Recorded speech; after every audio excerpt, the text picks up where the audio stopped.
porque es el Hijo de sus entrañas. Realmente es un ser vivo que se ha gestado en su seno. Dice, pues yo nunca te abortaré. Tú estás en mí. De hecho, el cuerpo místico de Cristo, ¿no? La Iglesia es ese seno de Dios. Dice en los Hechos de los Apóstoles, San Pablo, en una predicación en Atenas, dice que en Él vivimos, nos movemos y existimos. O sea, estamos gestándonos en Él. Ahí estamos rodeados de vida. La vida, por ese cordón umbilical que es la oración, nos viene todo, toda la gracia, ¿no? Y por eso el Evangelio de hoy tan precioso de este discurso del Hijo, en Juan capítulo 5, que Jesús nos abre el corazón, pero con una humildad. De hecho, el penúltimo salmo, el Salmo 149, por el versículo 3 dice que Dios da la victoria a los humildes. Y nos muestra aquí cómo Él, al ser humilde, el Padre le da la victoria sobre la muerte. Y dice, en verdad les digo, cuando dice esta expresión, es que Jesús va a decir una frase que es clave, nuclear, esencial en el Evangelio. En verdad te digo, atento, atenta. El Hijo no puede hacer nada por su cuenta, sino lo que ve hacer al Padre. ¿Cómo era la oración de Jesús? Preguntémosle, Jesús, ¿cómo oras? Yo tengo mi mirada puesta en el Padre. Y como un niño, una niña, que todo lo imitan, ¿no?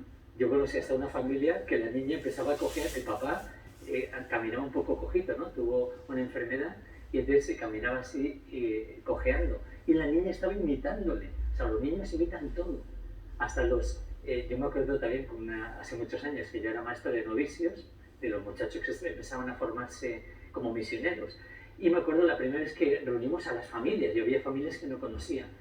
Y yo me reía por dentro porque veía, hablando con unos papás, y veía al papá que hacía unos sonidos, tenía como unos tics, y eran exactos los del hijo, que el hijo vivía conmigo, ¿no? Pues se estaba formando como misionero.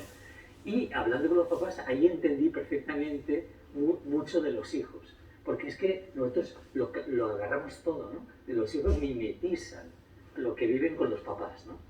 Dime con quién andas y te diré quién eres, ¿no? Y más en los primeros años de vida. Pues Jesús dice, la vida espiritual, la clave está en vivir esa infancia espiritual, que es Santa Teresita, el niño Jesús, ¿no?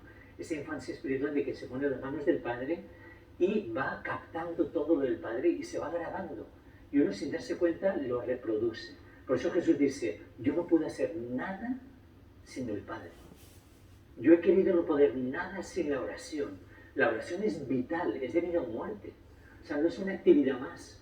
No es que yo pues, me gusta rezar o hago el rosario, asisto a misa porque tengo devoción. No, es que es algo de vida o muerte. Aunque no me guste, lo necesito vitalmente, como el oxígeno, ¿no? Como hemos visto con tanto dolor, ¿no? Pues sobre todo en los primeros tiempos de la pandemia, gente que le faltaba el oxígeno. Y era urgente, necesitamos oxígeno.